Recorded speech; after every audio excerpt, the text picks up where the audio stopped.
Hey, this is Stephen Amell, and you are listening to Tomorrow's Legends, the podcast. Don't fail your city.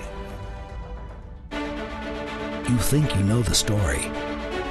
You've heard it 100 times. But this is not the tale that you know, for this part of the story has yet to be written. Join Flash, Harley, and X-Force 11 as they take the Wave Rider into the near future and check in on some old friends. This is the new adventures of Superman and Lois, as chronicled by Tomorrow's Legends.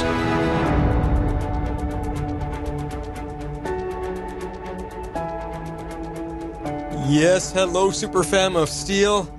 Oh, it is difficult to be cheery after this one ended, but we'll do our best as we bring you our discussion for episode 13 of Superman and Lois called All Is Lost. I am very concerned for a fellow Justice Leaguer, The Flash. I'm Harley Quinn. And I'm X-Force 11. Hello, Legends. And she is Gideon. You know, sometimes we need a Gideon to come help us out. I wonder, that'd be kind of cool to have her jump from show to show. Yeah. That would be amazing. Yeah. All right, so no real big news other than reminding everybody about our Legends Wrap episode that's coming up soon. We're still going to try to do it next week while we have a week off hiatus. So get in your feedback for a Legends Wrap episode. And remember that we want to hear your thoughts on all the characters and all the villains and all that kind of stuff. But I think we really want to hear your ideas for where the show could have gone. How would you have liked the character stories to have ended? That's kind of cool what we want to do. And remember, please keep it short. A paragraph or two. You can squeeze it all into that would be great because we just don't have the time. If you want to write a big 5-page novel and post it on the Facebook page or something, that'd be great. We could do that for sure. But for our podcast, we got to keep it kind of short, guys. So yeah, and that is it for news this week. Let's get into our impressions of the show. Meanwhile, at the Hall of Justice. All right, X-Force, kick us off. I gave this one 9 parent and child team-ups. This should have been the episode back from break, but now we've got a week off. But I love the little bit of Steel Squared that we got. I love the super Arctic training.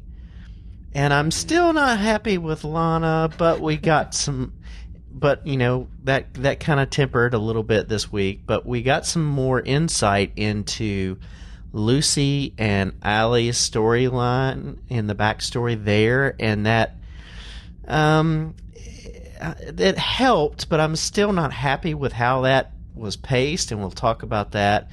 I would have liked to see those those flashbacks paced throughout the season instead of having them rushed in to one episode and have the redemption of Lucy in all of that in one episode. So I think the pacing was just a little bit off on that for me. But overall, I liked a lot about this episode. Cool. Yeah, I think I'm pretty much right there with you. I gave this one 8.5 pop culture references that kids don't get. That was cracking me up. Yeah. There were a lot of good moments in this episode and a lot of information. They kind of packed an absolute ton into this episode, I felt. And especially on the rewatch, like I agree with you, Jeff, on the pacing. Some of the cuts actually even felt out of place to me and a little jolting. And I very rarely notice that stuff. So I was curious to see if anybody else felt that way. But overall, we did get a lot of things answered. The story moved forward. We ended on a giant cliffhanger. So overall, I think they did a pretty good job with this one. So 8.5. Cool. Again, I have a 2-part rating, or I should say like a crescendo of a rating, because for me, this one starts as a 7, and then it ramps up to a 9.5 in the final confrontation scenes. So let me try to explain a little bit. I am with you, X-Force, that this week the Lucy stuff is just way too rushed and too forced. All season long, we've had no idea why she is the way she is with her family. And now in the episode when she finally has her eyes open to see the crap that she's been shoveling, she's already redeemed. And it's not good pacing at all. And it made me not really care in a similar way that I don't care about Iris on Flash. I don't care about Lucy's story because she hasn't been here all season to make us care. It's just, if we had it spread out through the whole season, we could have seen this whole build-up and it would have made this redemption feel good, and it just doesn't. It's just, who cares? Lana, for me, was, again, annoying with how she's treating this whole situation. It's just a bad writing direction for her character, and just all of that stuff is why this first half, almost the first 3/4 or first 2/3 of the episode, is barely a 7 for me. I just wasn't invested in it at all until those last few scenes. Like, finally, because I've been complaining about Allie, I complained about her last week, but finally in this episode, she's worth being concerned about. Finally, there's something happening. Finally, there's some danger. Finally, there's moments of, oh crap, we're not going to win this battle. And it leaves us on a cliffhanger wondering if Superman is going to be okay. I mean, this is shades of Empire Strikes Back. The bad guys won in this episode, and that's what makes it so good. You have to have this element of danger and feeling of something that we have to overcome for it to be good. And so that's why the last part of the episode was just so good. And that's what we should have had the entire episode. So there you go. Yeah, I mean... Good points. I think that's a fair criticism. Yep. I mean, if you kind of average yours out, you're not too far off of my own rating. So we're all pretty in line. Yeah. Pretty in line. Well, let's see where we go with the conversation tonight.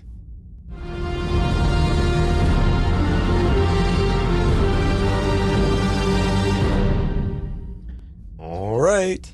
So I decided to kind of ramp it up like the episode ramped up. So we'll talk about the Cushings, and then Clark and the boys, then the Irons family, and then get to the meat of the episode. So starting off with the Cushings family. So Sarah is really proud of her open mic night and shows it to Lana, who enjoys it until she finds out that it was at the bar.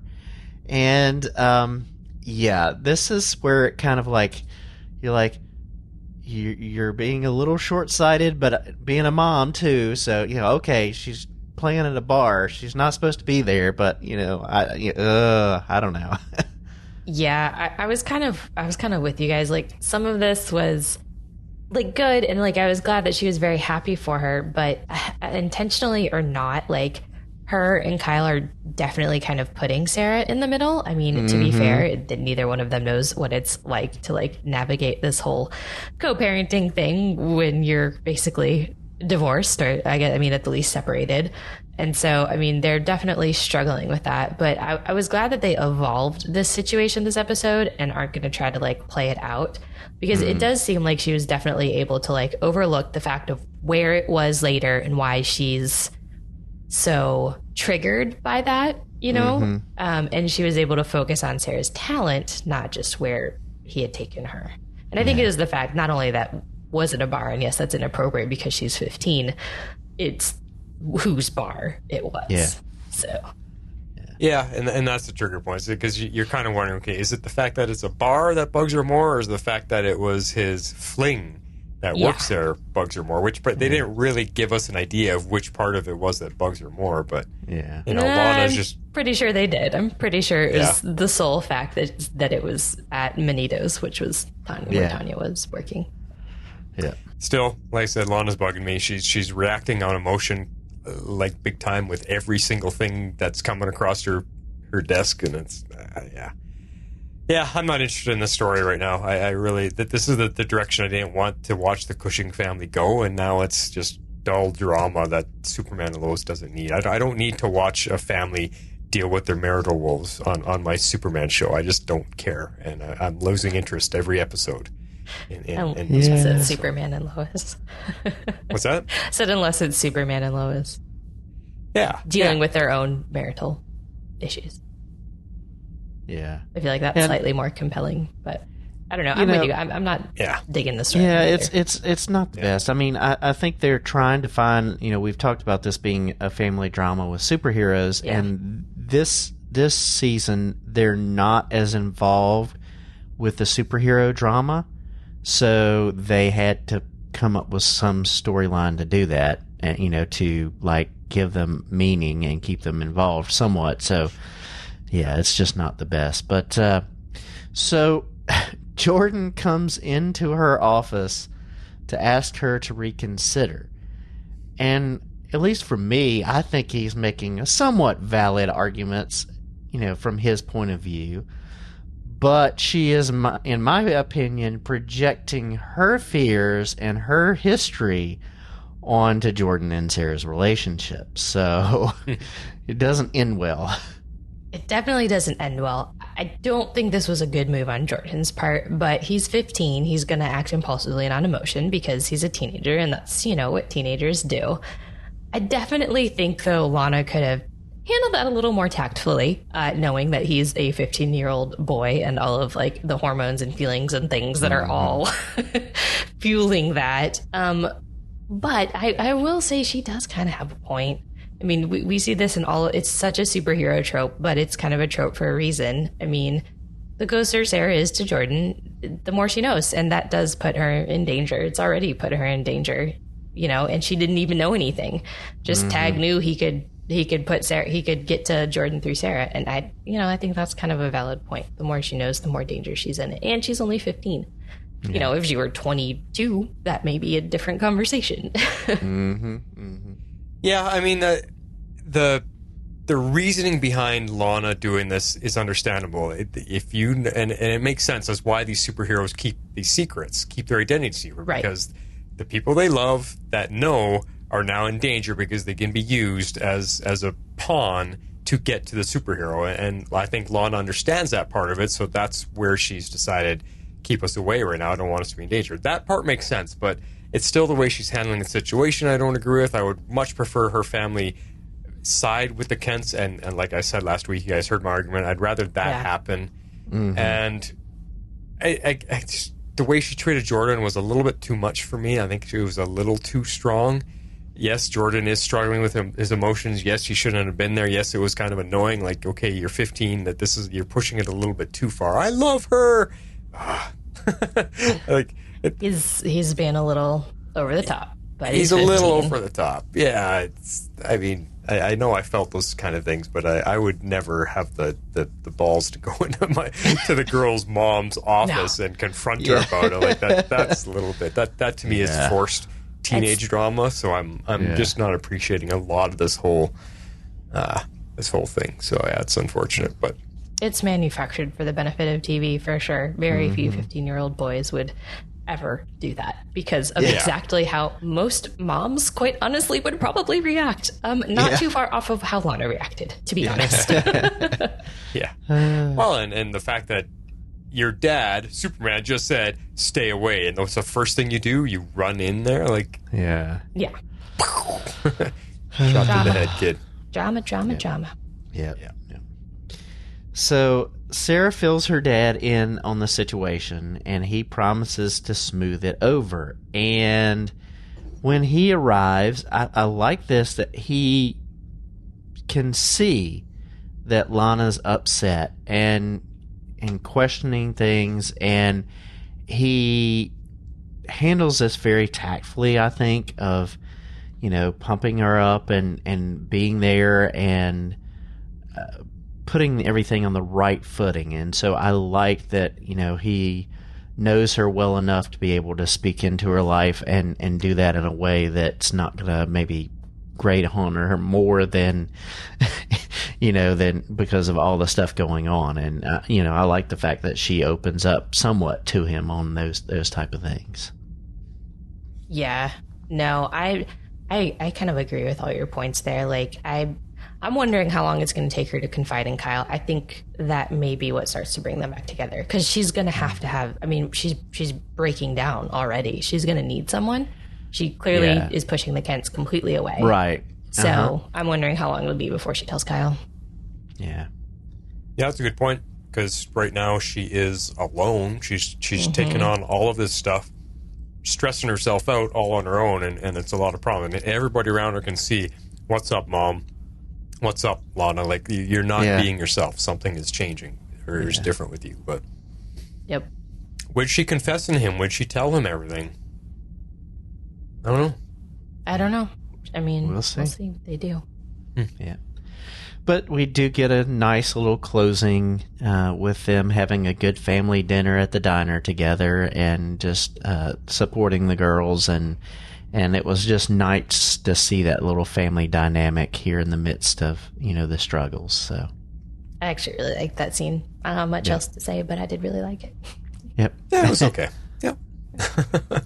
I felt like it was bringing some resolution to the drama they shoved into the episode. So yeah. Yeah, that's a good point. All right, so let's move on to Clark and the boys. And like we said, Clark has been searching the world for Allie, and that was some nice scenes of different places all across the world of him looking and finds no sign of her.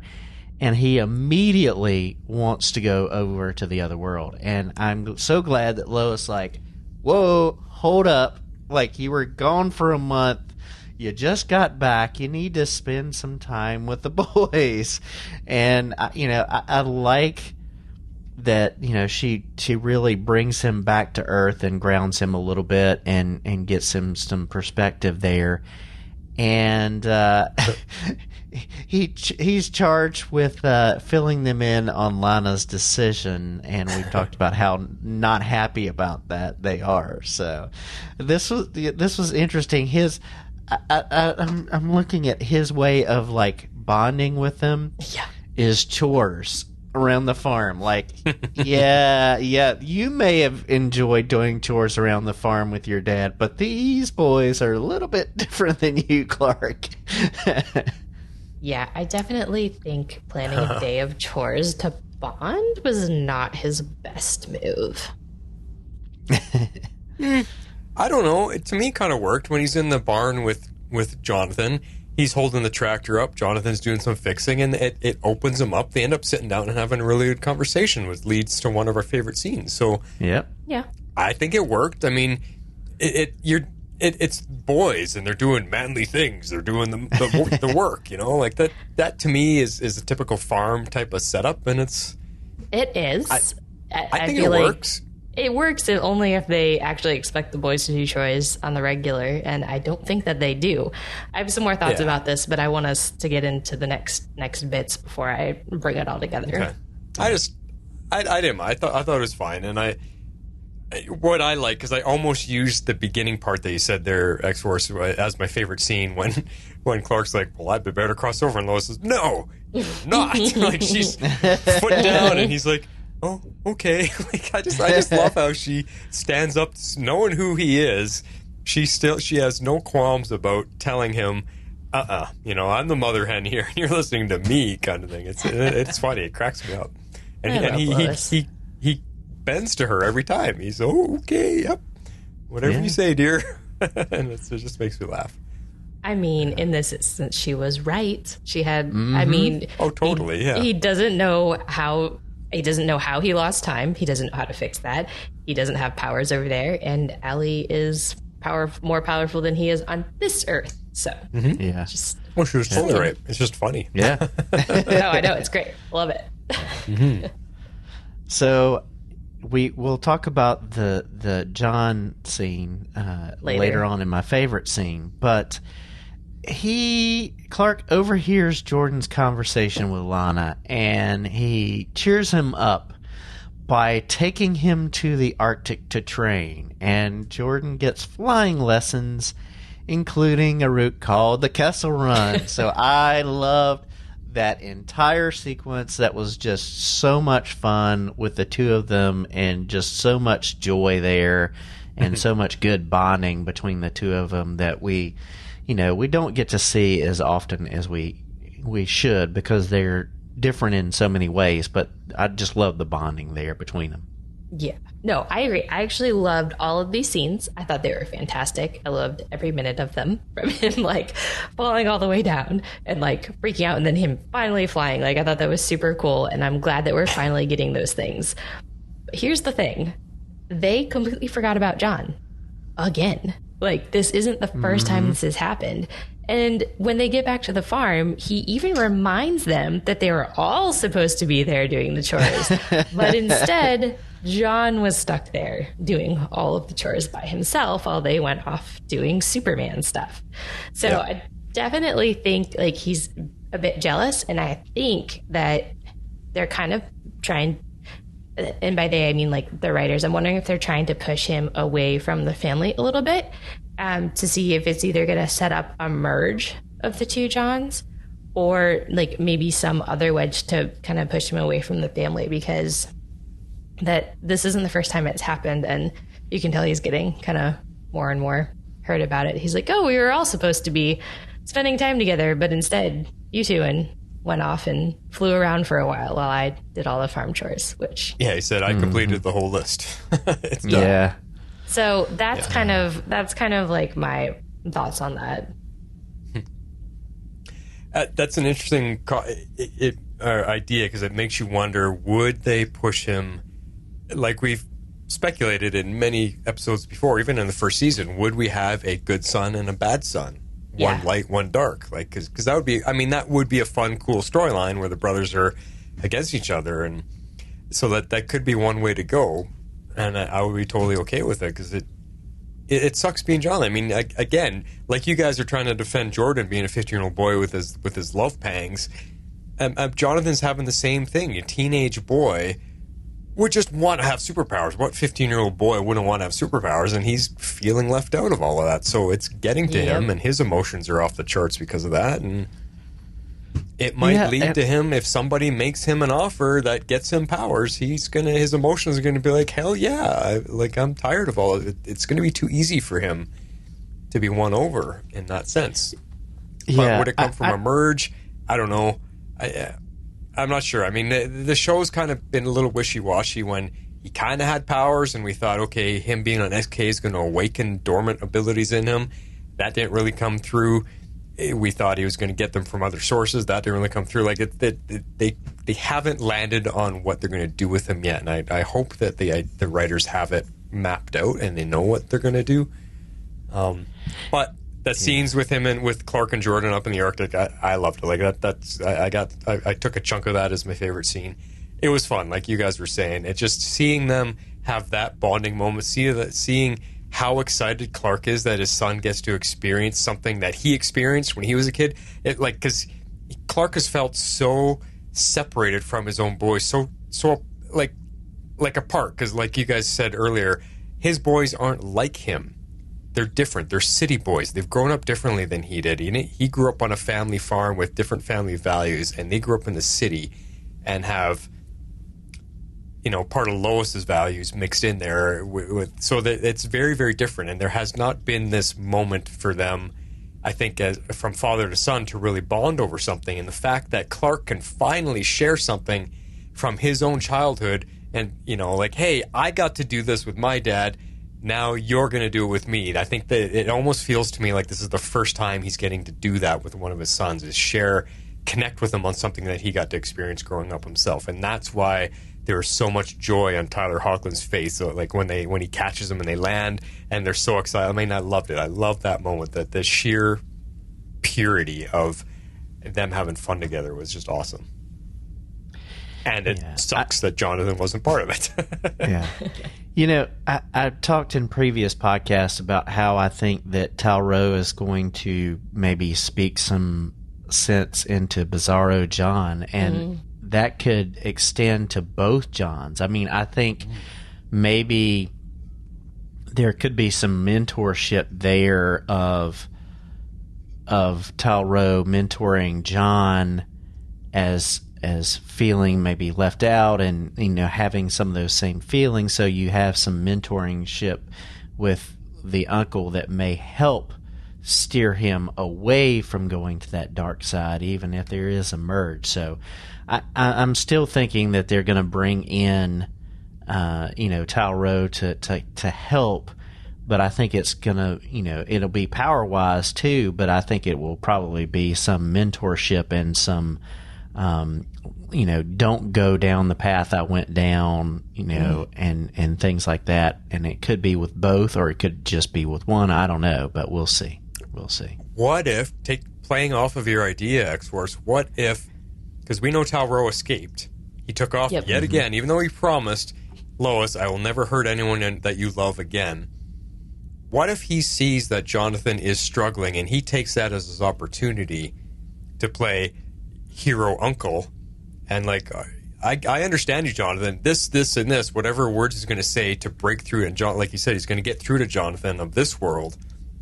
And he's going to take Jonathan under his wing and figure out a way to get him powers. And then the two of them are going to be like, it's going to be Clark and Jordan and Talro and Jonathan. Whether they'll be enemy, I'm not saying that's going to go so far that they become enemies, but I think Uncle Talro is going to become Jonathan's mentor and hero and someone that takes him under his wing, and it's going to pull Jonathan away from the family, where he's like, I'm going to go stay with Uncle Talro. I don't want to live here anymore. It's my decision. And I'm wondering if they're going to go that route.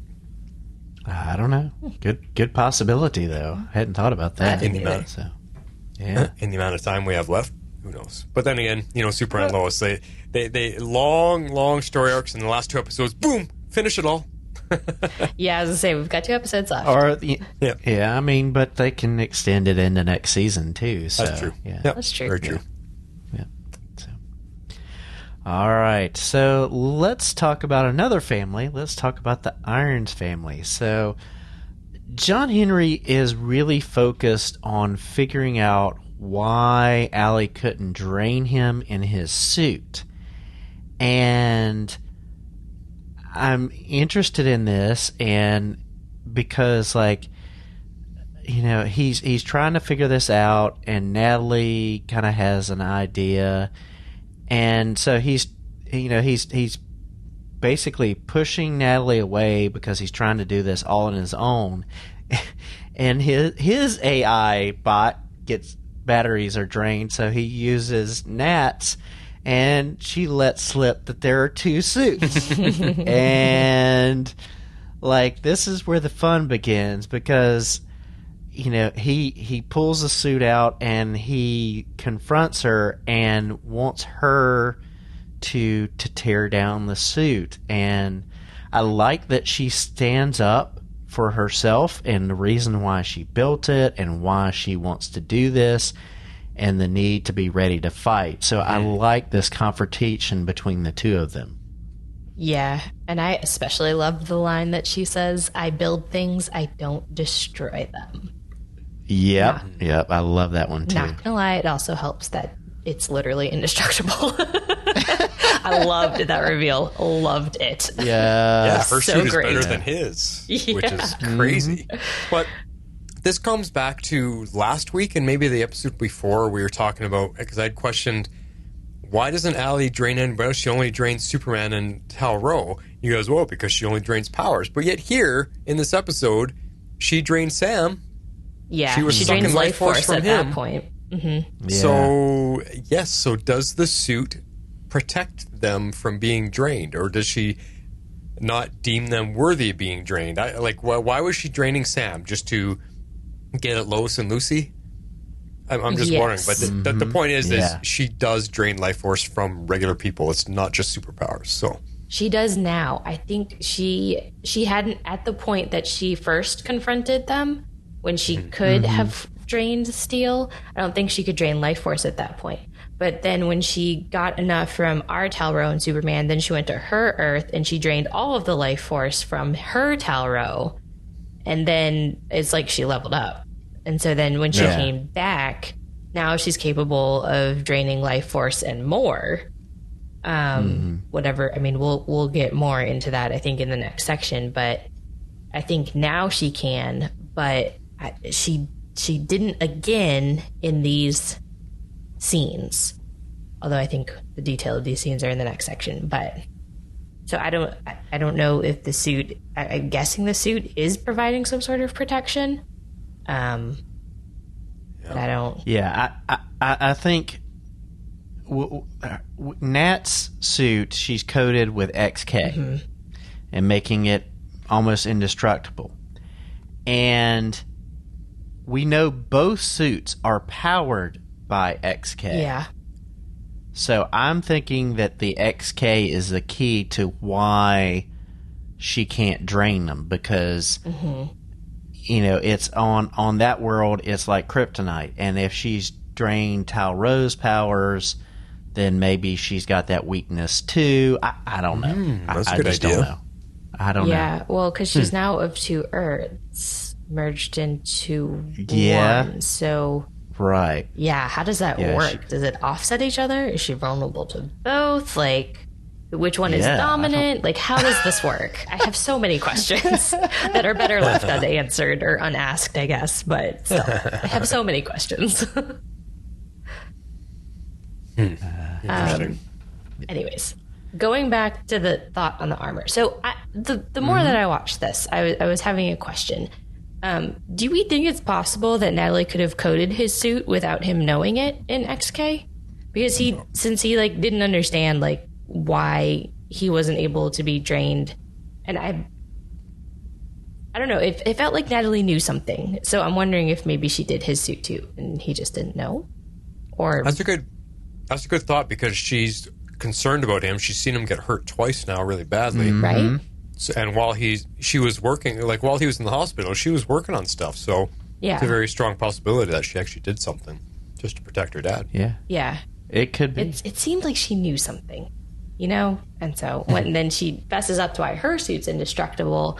So I'm wondering if maybe she had done the same thing to his. Or if she hasn't, maybe Jeff's right. And then it really just is the fact that it's XK, whether it's powering the suit or coded in the suit, regardless, the XK is what's the key there. And so if they coat his suit in it as well, then that just makes him even more, I guess, indestructible. I don't know. Right, yeah, because like, he does concede before they go to the rescue that he's gonna ask her to help him with his armor upgrade. Yeah. So hopefully they can get on that. So Yeah, I think so. Also, That's a possibility. Or she's going to help him improve his, either way. either way, Yep. yeah. They just have to figure out how they can withstand a shot from her, I guess, is what's next. Oh, from Allie, you mean? Mm-hmm. Yeah, that's Yeah. true. Although, he got hit from his own hammer this time, and that sent him like 100 miles away, so that was kind of crazy. That was crazy. Yeah. But it's momentum based, right? So it's like right, yeah. whatever force she sent it at him with is what hit him. So that was pretty crazy. yeah. But I have Yeah, like one she's- more point on this section, because in the last episode we noted that John was supposed to get this suit. But now Natalie has the green light. So I feel like this is going to be just another blow for Jonathan. Another chance he could have had to have superpowers, and he's getting it taken away because basically Daddy Iron said, yeah, you're good. We can be superheroes together. Let's go. Yeah. Yeah. So I'm wondering how that's going to play out. Yeah, that's a good guess. Plus, I mean, you could just laugh and say, well, she easily made a suit for herself with who knows how or where she got all the materials. Why did she just build them all suits? Well, that's the question. Where did she get the materials Yeah. from? And does she have enough for a second one? I would argue no, she doesn't. Yeah. Whatever Yeah. she managed, maybe whatever she managed to bring with her, maybe this was a project she started before she left her Earth and brought enough material to finish it. Which means that's there's only enough for one. That's a good point we didn't bring up last week, because I was didn't think harping on about her. that, Where yeah. does she get it from? Maybe she had it on her Yeah. ship when she got here. Yeah, you're right. She could have brought it with her because she could have already been working on it because she was Or she's waiting for her dad to come back, or had lost hope her dad was going to come back. I don't know. yeah. Or she scavenged parts from her ship. That's true. Somehow, There you yeah, go. she had to have found enough metal from her Earth to make it work, or scavenged parts from his old suits, because he has more than one. He's doesn't he? Hasn't he gone through more than one? Didn't he have to rebuild? He's probably Yeah. got spares, I would imagine. Why wouldn't you? In case one In gets his bad. magic damage. camper of doom? Yeah. I mean, he's got 1,003 guns. I mean, like, why not? I mean, I'm pretty sure we've seen him on suit. This is suit 2. I think he spent through one in season 1. It's possible she's scavenging parts from his old suit. Yeah. Yeah. Maybe. Yep. We'll see. I don't know. I don't know if they'll answer that, but All right, so let's talk about the meat of the episode, basically, which was the Lanes and Allie. And through the course of this episode, we see the flashbacks to Lucy's first meeting with Allie, and we also see key points in their relationship through the years. And it gives us an understanding of a better understanding of who Lucy is and why Allie was able to pull her into the cult. Yes. Now, I agree with you that they could have been sprinkling this throughout the season. However, I am glad that at least we finally get more context and their backstory. Because to me, it really super established why Allie is such a good cult leader and why she can build a following. We got to watch her do what she's best at. We got to watch her sell her own ideas to prey on vulnerable people. She looked for those pain points. She specifically asked, what's your relationship like with your sister? Like, oh, that must be wonderful. Oh, really? You don't get along with your family? Do tell me more. Oh, I love you so much. I mean, it was classic cult recruiting tactics, grooming, recruiting. Like, it was like to the T. So says the pro Harley here. I listen to so many podcasts. Like, I don't know. I don't know. Like, it's become an unhealthy obsession. But anyways, it just was so sleazy, and I was just like, oh, like, I see what you're doing, and it's like so cringy, but like we needed to see that because we needed to understand like why she joined it. Like, what Allie is selling sounds good. It sounds great because you know what? You don't join a cult. You join a good thing. She wanted to make people who are lonely feel like they are missing something in their lives and feel like she will fill that gap. It's like, you know what? She'll provide it. Yeah, it's like, this is normal. You know what? There's nothing wrong with you. You're just incomplete. Everybody feels this way. And there's this whole other earth with this whole other you. And when we finally complete my mission, you'll feel whole again. Like, oh my God. I really enjoyed these scenes. I agree we could have maybe gotten a little bit more of them throughout this whole season, but really was kind of like masterfully done, I will say. Yeah, well, what Allie does is she, like you just said, she presents herself as all the parts that are missing from whoever's life. And so in this instance, it was Lucy. Everything that Lucy was missing, Allie filled that gap with. And she, you know, she came across as loving, as caring. She's Anti-Allie. Yeah. For Lucy. Like, Yeah. you know, I'll be the family that you never had, and I'll be the sister, I'll be the mom, I'll be whatever you need. And that just, it just sucks Lucy in. But, so all of that I get. And I don't know if, I guess we're going to talk about it a little more, but it just bugs me that it took this long for Lucy to figure it out. I mean, to get to the moment that we got to in this episode, like, she had to see Allie be evil to finally snap her out of it. That's the part that kind of bugged me, is like, ugh. You should have listened to your dad and Lois at least a little bit, and you still didn't. Not up right until the very point where your dad almost dies. No, because she's bought in. She sees a different side of Allie, and everything that you say to the contrary just further pushes her into that camp, because it proves to her that she's right, that Allie's right. Because look, your family doesn't understand you. Look how terrible they're being to you. They're holding you back. They're the reason you can't do XYZ. And every time they come at her with Allie is bad, Allie is this, Allie is that, it just reinforces that indoctrination. And until you have enough, I listen to so many podcasts, until you have enough moments, enough red flags where it finally just breaks for you. She needed to see that. That was her breaking point. Once she saw that Allie had turned and that her mission may be about power, but she had to see it for her own eyes. Because that's not what she was sold on. That's not why she joined Allie, and that's not what she believed was really happening. I'm telling you, it's classic cult tactics. Like, it's brilliantly written. Someone did some really great research on cults. Yeah, I mean, from the stuff that I've seen as well, I've watched as well, it was well done. And yeah, we all want to think like, okay, yeah, can't you see this is wrong? Can't you see that? But when you're so pulled into it, it's hard, because it's right here in front of your face. You know, it's hard. So, and they do these things on purpose, like these grooming tactics. They work you to a certain spot, and then they bring you in, and then it's very difficult to come back out. I think the part that bug, like, there's that one scene where she's like, as soon as I get out of these cuffs, I don't want anything to do with it. I never want to see you again. I'm leaving. Like that. It's things like that. I'm like, really? you're telling your family to screw off. You never want to see them again. That to me is just too much, too far. And that's where I have trouble accepting it, because it's not like her family was ever super wrong or evil towards her. They didn't mistreat her. They didn't torture her. They didn't keep her chained up in a cage. She just disagrees. They just have disagreeing in their beliefs and stuff. So that's why I'm like, your family wasn't that bad to you. Even all the stuff that Allie is telling you, your father and your sister still weren't that bad to you for you to want to erase them from your life. And that's where I get disconnected from the cult belief. And I think that's partly where having this spread out, those flashbacks spread out throughout the season, as opposed to being in one episode, would have made it felt more earned. Like you would have seen those bits and pieces throughout the season to see her mentality to get her to that point.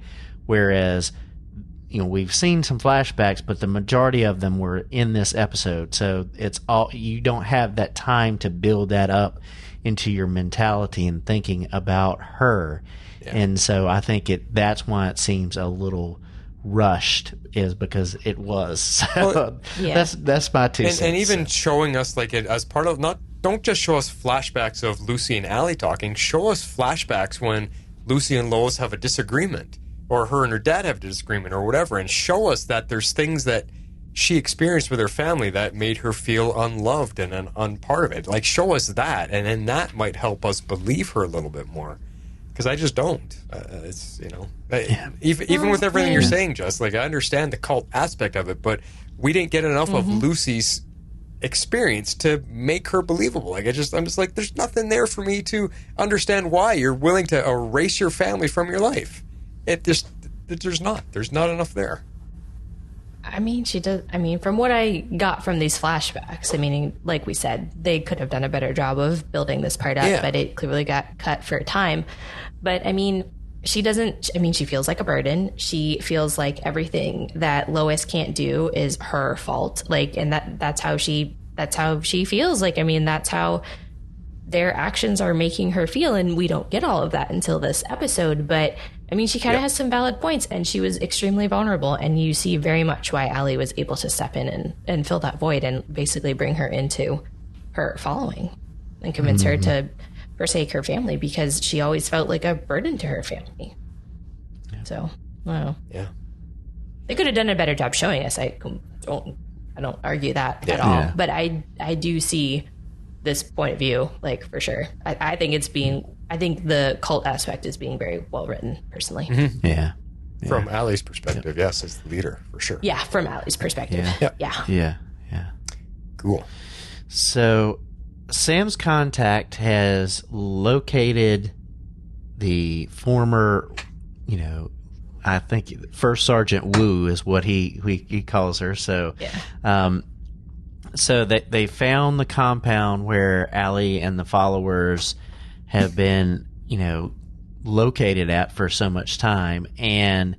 But we also get the point that, it's been a month, and a lot of the less tied in followers have left. So the only ones left are the real tried and true followers, and they're just like Lucy, and they want to merge. And so they're, Sam and Lois are headed over there, but Chrissy wants to go too. And this was kind of funny, the scene of them in the car, and Lois is like, I'm surprised he let you get this far, but it was kind of fun. But it's interesting, and we've talked about the handcuffing scene, but it's interesting to see the three of them going in there, and only two. She's being the lookout and the emergency call for help. So yeah, which she's not super happy about. No. But here's a few things I took away from these scenes. Mm-hmm. I see that Chrissy is still holding her grudge against Lois. Right. They seem to be making some small strides because, Lois does convince Sam to bring Chrissy along, but she's stuck in the car as lookout, so I don't think she's very happy about that. And then the other point was that Lois's cover story for Clark is a little bit weak. Like, a little bit. She bold-faced lies about him working for the Gazette. That was interesting. That was a reveal I wasn't expecting. But I guess it makes sense. He's working on some, like, big story. I just didn't put two and two together that she must be claiming he's now working there. And, like, now, you know, Clark didn't know about it. He can't deliver on this. And now she sends his resume. Like, if I'm just thinking, if Chrissy doesn't know his Superman, she's going to figure it out. Yeah. That was not, I feel like that was a bad move on Lois's part. Yeah. Yeah. So back to the scene you're talking about, all the compound and stuff. Even the group of loyal followers that were there, even the ones that were there were starting to bail. They were starting to argue with Lucy. Like, Lucy, she's not coming back. She's left us. We're going to go. And Lucy was actually fighting with some of them to stay. And so Allie was... I don't think Allie realized that she was losing her follower, even though it's just a small enclave. I mean, she's obviously got the entire world, because we see that scene, that city backdrop, and it's, you know, Allie is having this big whatever, and there's like thousands of people there, so she obviously got more. Like, one little small group isn't going to be a big loss if she loses a few people, but it's still, this scene showed us how Lucy was so adamant about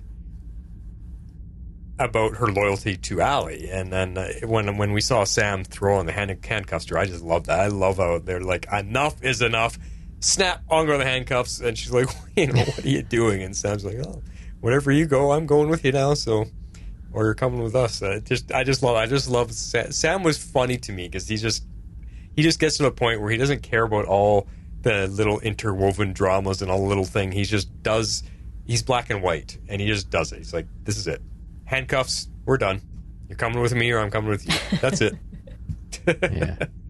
And that gives them the opportunity to actually sit down and talk. Yeah.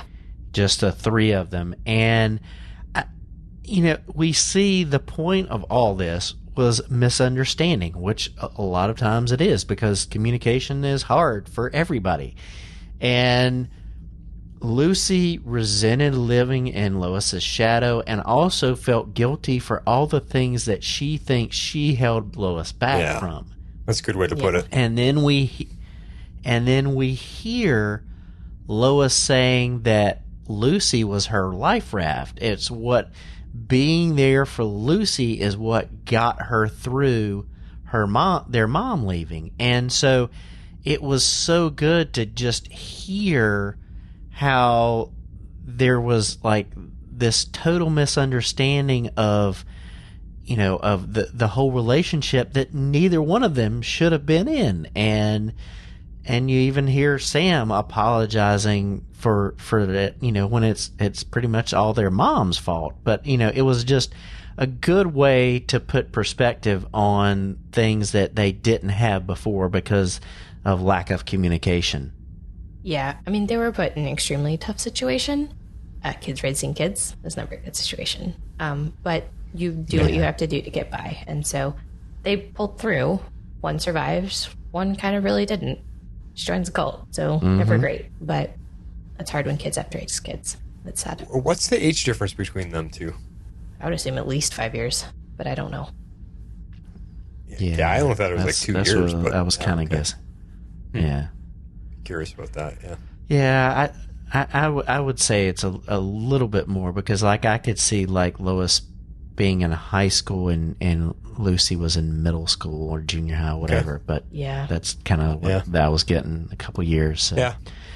But I want to bring some speculation in here, because this Lucy is extremely different from the Lucy that we got on the first, season or so of Supergirl, who's very much in her dad's mold of being the military, being strong, that kind of stuff. And so I'm just thinking, that the situation about mom leaving was probably different, but I'm wondering, speculating on what could have happened in that reality that doesn't exist anymore after Crisis that, pushed her towards her dad. I mean, maybe her dad was, Sam was able to be there a little bit more for her, and she was looking up to her dad and trying to develop that strength to get through by looking at him. I mean, it's just such a contrast between the two characters there of the strength and the lack of strength in between the two of them. And so, yeah, right. I just wonder if maybe Sam was able to be there a little bit more so that Lois didn't have to be the mom of the situation, and Lucy just kind of grounded toward him, and instead of being more lost. I don't know, but it's just interesting to think about if you compare the characters in the two different realities. Yep, that's a good point. No, because wasn't there, even on Smallville, wasn't there a military Lucy as well?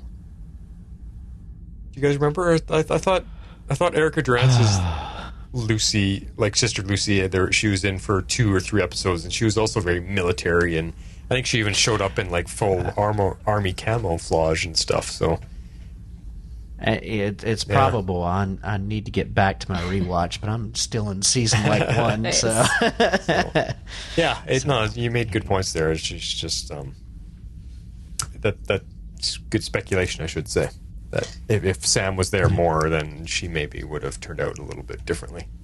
Yeah, or maybe in one reality she gravitated towards Sam instead of Allie. Yeah. I don't know. Yeah. But back to this reality, we think that she's on the verge of a breakthrough, but that's when Allie arrives.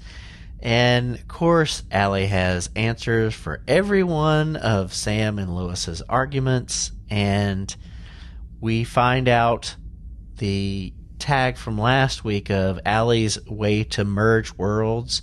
She needs Superman. And this is where things got interesting, because she forces Lucy's hand to call Superman by draining Sam, and this was just rough to watch. Yeah, it was hard because of the emotional tenderness that you had right before that, and then how Allie is just using her abilities to force Lucy's hand. Yeah, well, she finally had to show her hand, so to speak. Mm-hmm. So now this is Lucy's breaking moment, when she can finally start to see all the things that they were saying might actually be true. Mm-hmm. Yeah.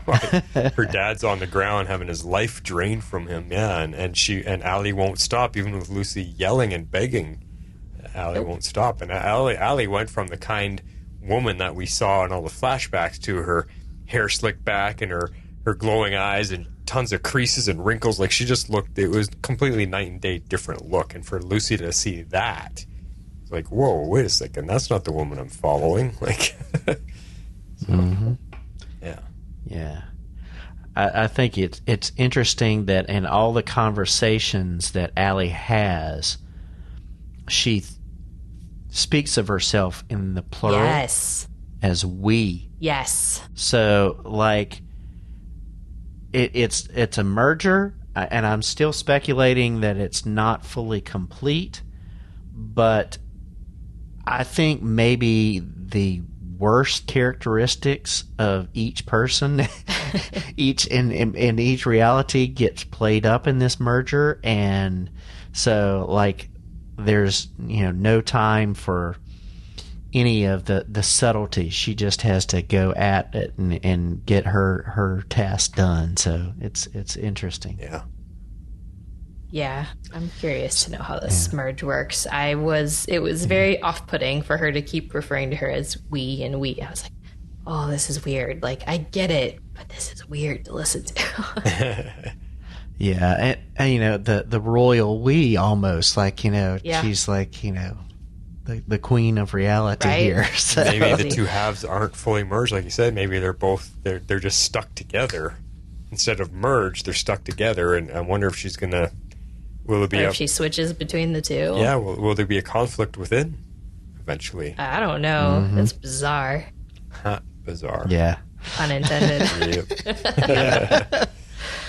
All right. So Superman arrives to protect his family, and this was just heartbreaking because Allie just drains him dry. It's like she drains him, turns him over, drains him more, and just the look of his face just, I mean, it evokes Bizarro to me. I mean, the way that his face looked, the paleness and the lines on his face, it just takes you back to Bizarro, and he's dead. His heart is stopped, and this was just so heartbreaking to see. I think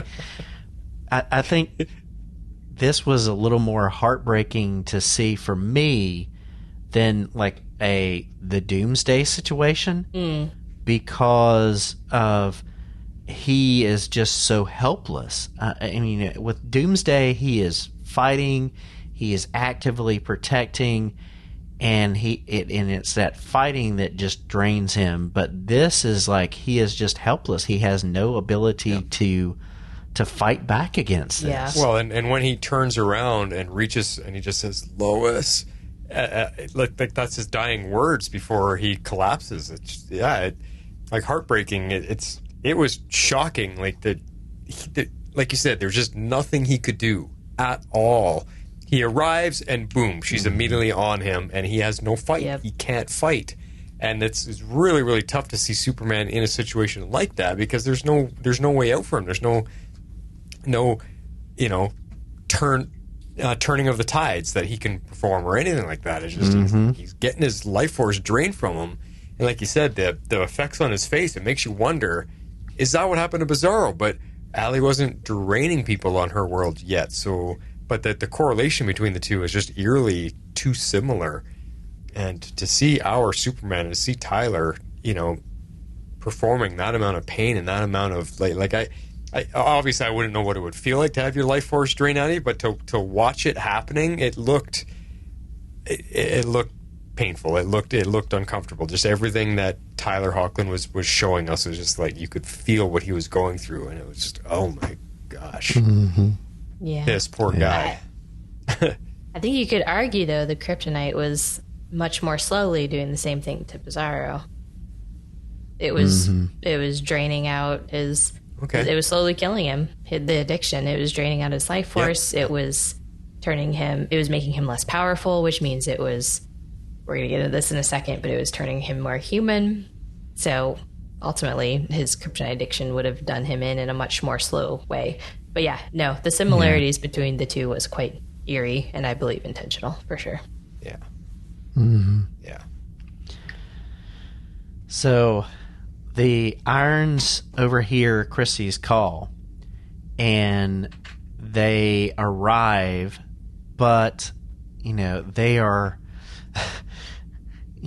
John Henry is going after Allie and sends Nat to kind of help Clark, but they're not in enough time to save him from being fully drained. But we do get to see her restart Clark's heart, and they are able to get him and Sam to the DOD. So I'm grateful that we got to see a little bit of action, but like we talked about before, I don't know if they could stand toe-to-toe with Allie quite yet, even with their upgraded armor. But we might get to see that. Yeah, and that was what continued the emotion of the scene, is watching Nat trying to start his heart, and she just couldn't. And then when John Henry shows up and he's like, give it full power, it's like, well, of course, it's Superman's heart. It's a little bit different.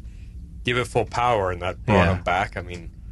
we know Superman's not going to die here, but it doesn't matter. The emotion of the scene is just just to see him down and out like that, and the fact that the aging or whatever it was that the effect of draining all of his energy does to him. It was a powerful few moments. That's what I mean. This last section of the show was so good that I wish we've had that for the last couple. So.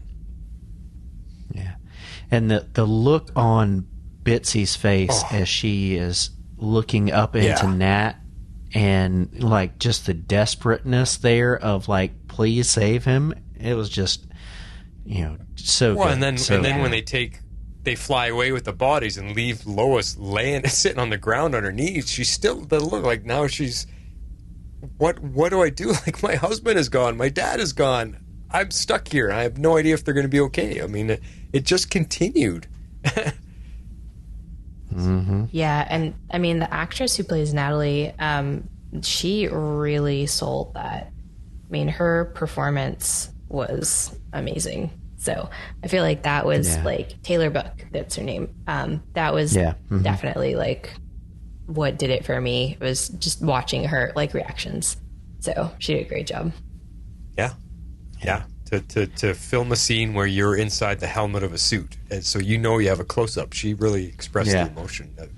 It's like here, and it's not like, I mean, what was happening was completely probably unrelated to when she filmed that particular sequence. So I mean, she knocked it out of the park. I thought she did great. Yeah, you could tell she was under the pressure to make that work. So, Yep. So they get them to the DOD, and Sam is recovering, and we get a really good scene between Sam and Lucy there, and we also get to see her concern because Superman is not recovering the same way, and we find out that Superman is human enough that his cells look normal and they're able to draw blood, and so this brings up a lot of questions. And a nitpick. I'm not going to lie. So I'm going to start this off, and then I want to hear what you guys have to say about it. Okay. Because Clark is an alien, not a meta. I don't understand how Allie draining his life force turns him into a human. Well, Please let me know what you think. Here's the thing. They didn't say he's human. They just said his cells are normal. That doesn't mean he's human.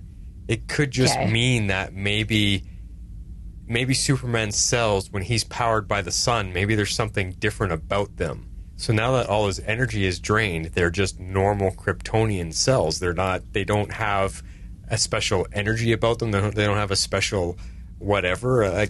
I'm not sure they meant that he was human. I think they just mean that whatever is in his body that makes him superpowered is now gone, and he's just a regular biological being. So I'm a little bit wavy on that part. I'm not sure they meant that he's human. If they do express that in the next episode, that he's now human, then I'll agree with you, Jess, that's weird. That doesn't make sense.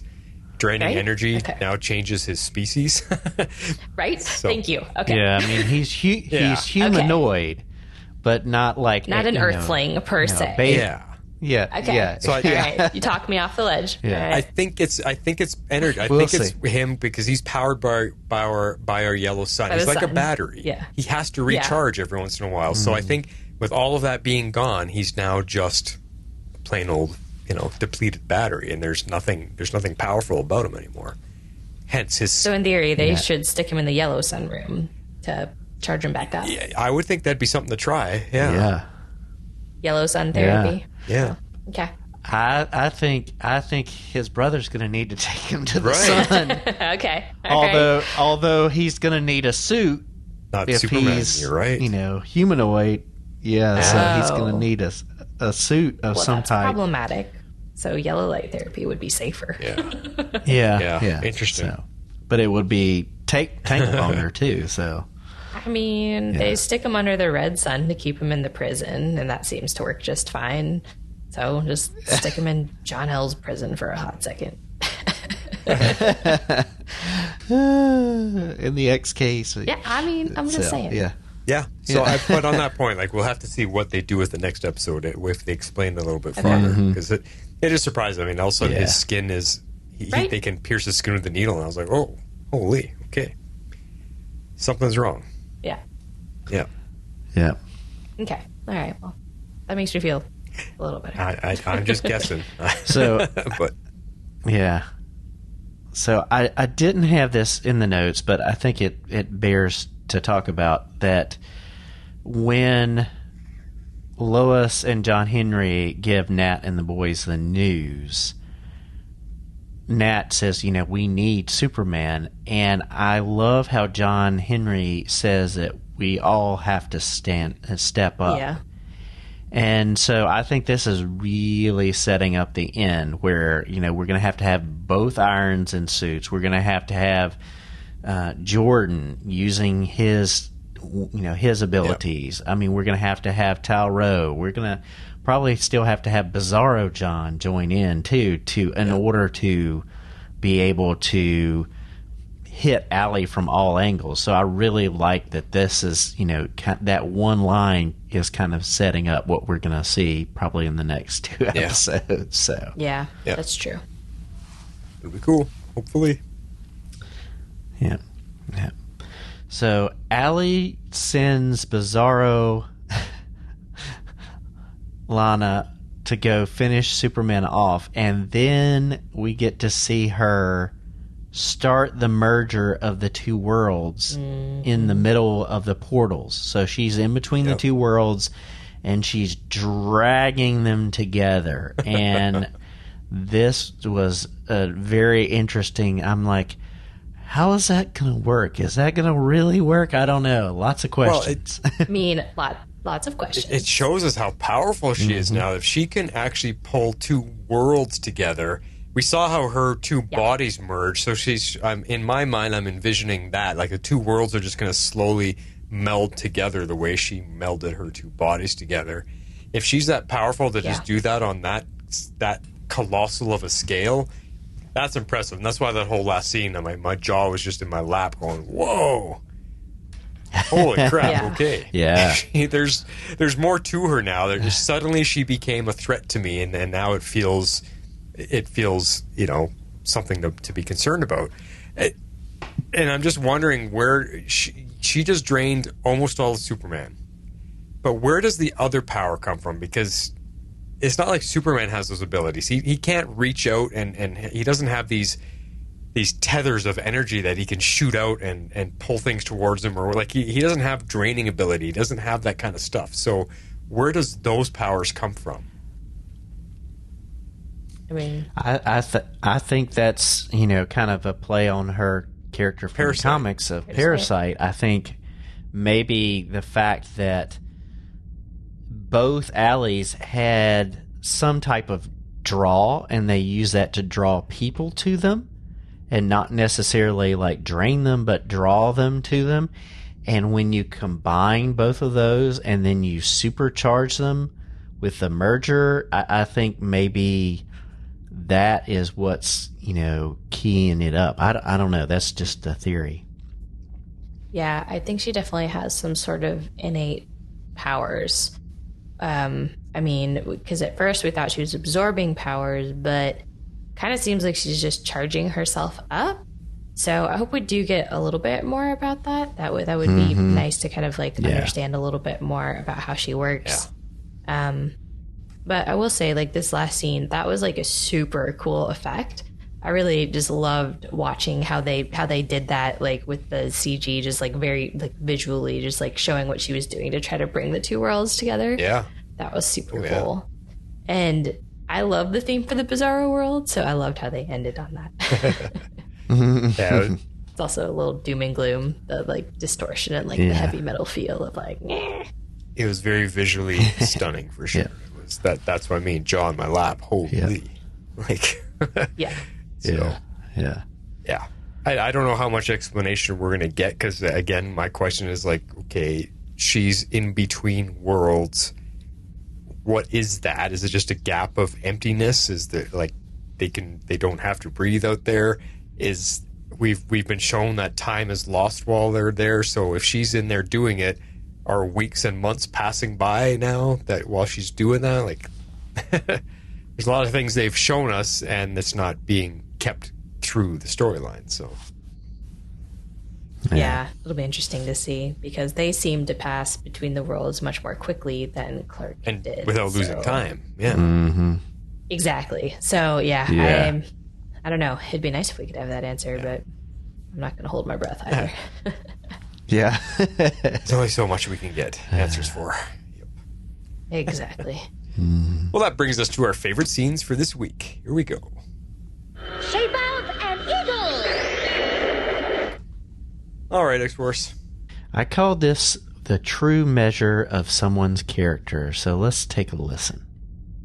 Think there's anything I can do to make things better? Do you really want my advice? I'm the lying son that let everyone down, remember? It's not who you are, John. Really? Look at the other John. I'm messed up on 2 worlds. No, you're just kids. Dealing with circumstances the best you can. And it's not too late for either of you to make things right. You really believe that?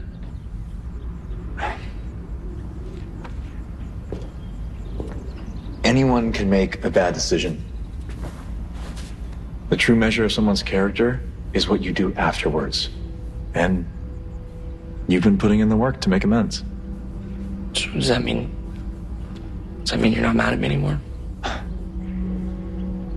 I was never mad, Jonathan. It's just, look, as a parent, you care so much about your kids.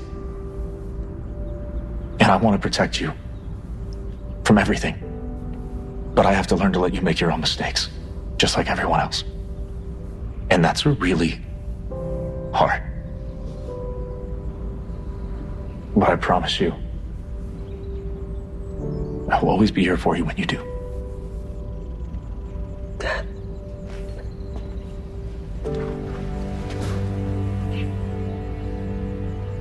Everyone hates me. I'm never gonna play sports again. I have no future. That's not true. It's gonna be fine. We're gonna figure something out for you and your brother. Speaking of which, I should probably go check on him. Yeah, I really appreciated this because we get to see the love there. We get to see Clark setting real expectations and reassuring him and just letting him know that he's there for him. Nobody's perfect, and we all have to learn from our mistakes. And I really like him talking about the true measure being what you do after a mistake. So I really appreciated this heart to heart between the two of them a whole lot. Yeah, I want Tyler Hoechlin to be my dad. The way he talked in this scene, it was so touching, so just emotionally moving. Like he had the quiver to his voice, and he was just expressing so deeply how much he cares for Jonathan, because he knows Jonathan's been having a hard time, and it really got to me. Tyler is he's amazing, simply amazing. Mm-hmm. Definitely. I agree. I think he's a great actor, and I do enjoy these scenes. I must say, the writers must be parents, because they do write these parenting scenes and speeches pretty spot on, like idealistically, right? Like this is what every parent wants to be. This is how every parent wants to react to these horrible situations that they're put in. Like, let's just be real. Yeah. So I do think that the writers do a very good job, I will say, with that type of dynamic. Yeah, that's the drama of TV, right? In a perfect world, we would all be these amazing parents like Tyler Hoechlin is pretending to be. Yeah. And the kid just listening. Right? Yeah. He's like, yeah, Dad, you're so right. Like, thank you for supporting me and making me feel heard. Like, that never happens. Cool. Well, mine is the shortest one out of the 3 tonight, and it's just very obvious, the fun moment that's called the Kessel Run. He's not slowing down. Jordan! Dad! Jordan!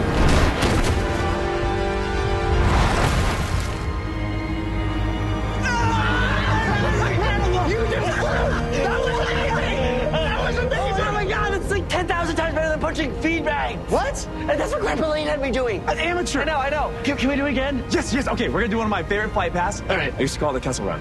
What's that?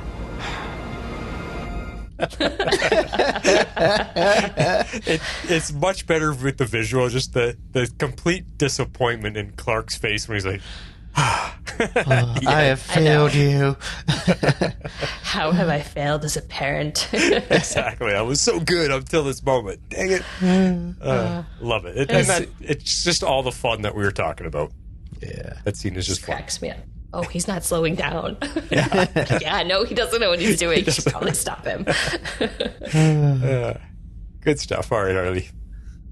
All right, I called this one Don't Be the One to Hold Me Back. And we talked a lot about Natalie and John Irons and the agreement that they came to. And I thought this was a great scene. Okay.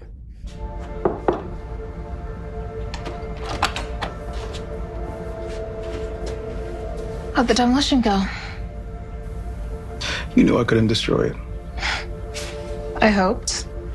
You didn't really give me a chance to test it out before you went all aggro dad on me. Suit's impressive. Are you really that surprised? You know what I'm capable of. Please don't be the person who tries to hold me back. You gotta understand where I'm coming from. I'm your father. Look, I get it. I really do, but we already lost one world. I can't just stand by and watch while another one's destroyed. This time, I have to fight.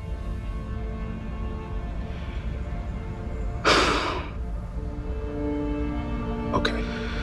Look, how about we start with you walking me through the upgrades on your suit, and then we go from there. Okay. I really like that scene. I'm glad that they were able to come to some sort of consensus. I see both sides of this. Like, Natalie has this crazy potential and she's a mechanical genius. And they would be kind of like a fool not to like trust her. But now she wants a piece of the action, but she's only 15. So I totally get John Henry's instinct. Like, no, absolutely not. You can't do this. You can't be a superhero. You're 15 years old. And she's like, yeah, but I've got this. So like, I don't know. I see both sides. I see the parent side and I see the kid side, because that would have been me. I've been like, but you know I've got this. Like, just let me do it. That is why they need to bring Young Justice into live action, because Young Justice is teenagers this age running around doing the lesser missions to prove themselves, to get experience. Yeah. That's what it's all about. So go make your own Young Justice Society. Come on. Maybe they'll do that within this show. Yeah, maybe. Yeah. Which leads into Justice U, possibly. Is that still on the books, or has that been? It hasn't been green lit yet, but it hasn't been red lit either. Gotcha. Yeah, hasn't been totally canned. Yeah. Got it. No. Yeah. Cool. Well, on that note, guys, we want to remind you about our Patreon support. We got lots of fun things coming up. Like tonight, for instance, we have questions from Perry White and Dreamweaver, and if you want to know what they ask us and what our answers are going to be, well, you got to join Patreon, and this is how you do that. If you'd like to support our podcast, you can do so at our Patreon page at www.patreon.com/tomorrowslegends. If you don't dial it, we'll cry like a violin.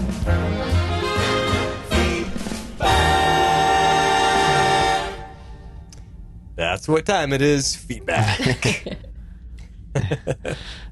Well, I wanted to start. I'm just going to jump in for a second because I want to give a shout out to Ken from Chicago, because he always leaves like such thoughtful and entertaining Twitter threads on all of our podcast episode releases, like without fail. So I would encourage y'all, like they're very long, they're very detailed, so we're not going to reread them here, but I would really encourage you to go check out our Twitter feed, see and respond to his comments, because I mean, he sends in feedback without fail after every episode release.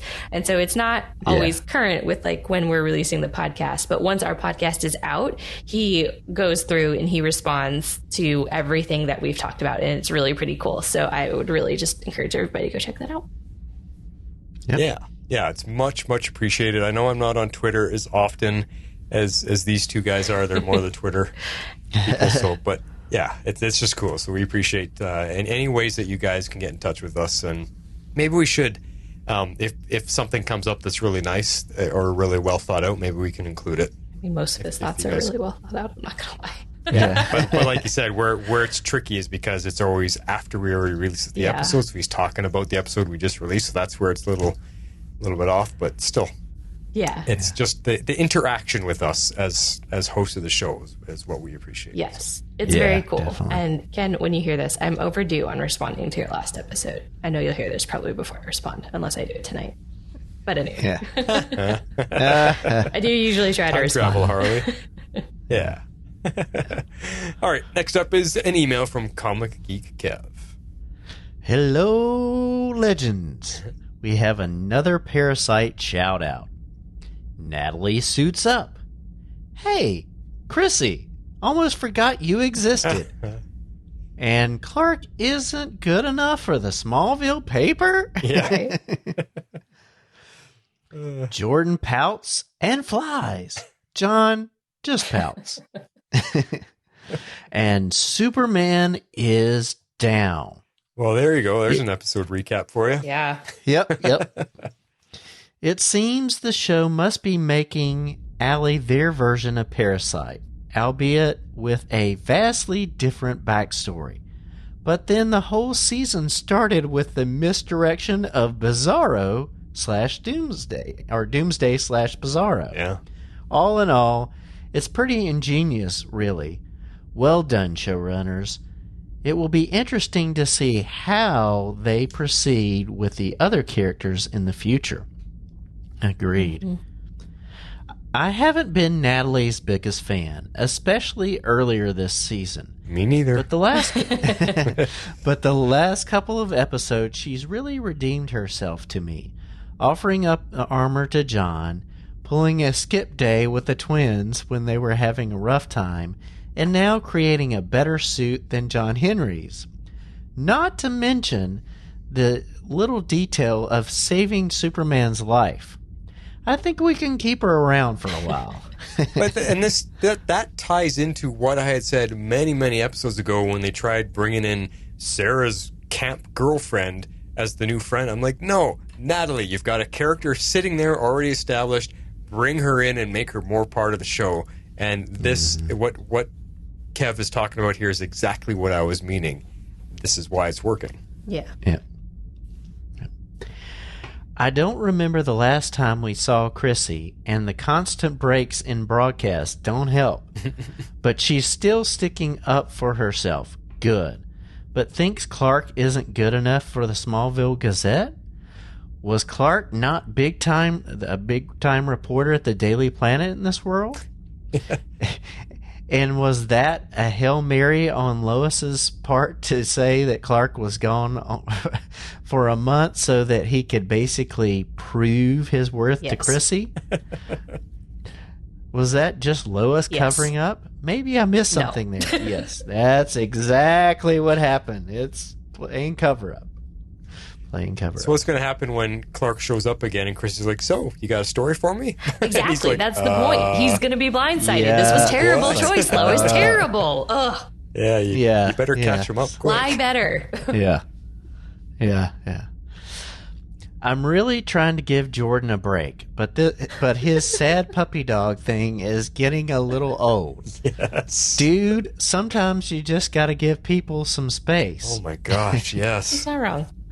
Your family just dropped a bomb on Lana. Fortunately, you have Superman as a father who can whisk you to the Arctic and help you learn to fly. Actually, fly. Yeah. This was a pretty cool scene. The falling part was kind of off as far as effects, but I got close to the same feeling of awe when he started flying that I got from Man of Steel on his first flight. Yeah, you know, he's right there. When Jordan was falling, it looked a little hokey. You could tell he was hanging from a cable and flapping his arms, and it was just a moving, like, it wasn't good. It wasn't good effects at all. Yeah. It looked old. It looked 20 years old effects. Yeah. Then, of course, we have to go back to John, who has done all the chores while Jordan was off flying. Honestly, this was not a great move by Clark. I feel like John has every right to be ticked off. Even if John doesn't have powers, they could have bundled him up and taken him with them. I'm not sure if that's the perfect suggestion, but better than leaving him there to do everything. Probably better than forgetting about him. Yep. Allie drains Clark's energy / powers to a point that it literally kills him and takes a super defibrillator to save him. Looked like he was going for the Bizarro look when he reached out to Lois. That was a nice makeup job / effect. Yep. I think it's safe to say that Superman is not going to be powerless forever on this show, but this may open up the door for a return of Tal-Rho, maybe Tal, Jordan, Steel Girl, question mark, team up, but now Allie is between the worlds, so that might make for a tough fight. I know we only have a few episodes left. 2, if I'm not mistaken. Yep, you're correct, 2. But the CW, please do not leave Allie story open till next season. Plenty of time for Superman to get his powers back and have a final brawl to save the Earth and maybe improve Bizarro World. Interesting. I don't know if this is me personally talking. I don't know if they can improve Bizarro World in one episode. I would agree with that. But maybe it sets up that he flies back and forth or something like that. I don't know. Yeah. Or another speculation: Tal-Rho goes to Bizarro World. Oh, there you go. And becomes the hero over there. But I mean, I don't know if that would work because his powers wouldn't be as strong. Oh, but anyway, that's true. All right. Yeah. Back to Kev's email. I hope that they will bring some resolution to the Sarah Jordan and Lang Cushing / Kent stories. No need to carry that over to a new season. End with a nice multi-family barbecue and maybe introduce a new threat in the last scene. I'd love to see them tackle Brainiac or a few lesser villains and tell several stories over a season while maybe having a longer season arc. Not a villain of the week, but maybe villain of the month. So, Pods, Agents of S.H.I.E.L.D. style. Yeah. Yeah. I give this episode 8.5 out of 10 plummeting pouty teens. Till next time, Legends, Comic Geek Cast. Say that 5 times fast. Plummeting pouty teens. That's good rating. I like it. Yeah. Good stuff, Kev. Next up was a voicemail from Dad L. Hello, Super Fam. Dad L back here with my thoughts on this latest episode. I'm going to start off with my favorite thing. That was when Jordan was learning to fly. His dad was teaching him what a great father-son moment they had, the joy, the excitement they had. That scene was cinematic. It was full of energy. Just what a great scene. That had to be one of my favorite scenes of the entire series. Another thing I really liked about this episode was Steel father and Steel daughter team up. That was awesome. When Nat was trying to revive Superman, that was an obvious callback to the death of Superman when he was trying to be revived afterward. One thing that I'm still struggling with, Allie as a villain is just not doing it for me. She's a great manipulator. I think the actor's doing a great job with it, but I think the character, the development is really lacking. I need to see more development, and I think time is running out for that. One other nitpick I had is that when the DOD took Superman, everyone knows when Superman needs strength, you give him sunlight. So I thought it was odd. Why didn't he have him under some solar lamps? And it wasn't even mentioned or anything. But I don't think Alec can change or alter his Kryptonian DNA. So I think he just had his energy drained. Get this guy some sunlight. But other than that, I'm still optimistic about the run-up to the finale. And I want to give this episode 8 solar lamps. Dad Al, last father of Krypton, out. Cool. Yep. I think Dad L has gotten rather comfortable at sending in voicemails now. I love it. He's done it all season long. Yeah. Yeah. Glad to hear his voice. I know. Yeah. I love hearing his voice. It's cool. Yep. And speaking of voices, Perry White, as always, is next. Hey, fam of Steel. Perry White here with feedback for Soups and Lows episode All Is Lost. And I'm just going to go ahead and jump right to the end and that revelation that Clark has apparently lost his powers. It fits perfectly into my previous Patreon bonus feedback when I mentioned that Justice League Unlimited's Hereafter was one of my favorite episodes. In a nutshell, in that episode, the Justice League thought Superman died, but, spoiler alert, he was sent thousands of years into the future where he and Vandal Savage were the last of humanity.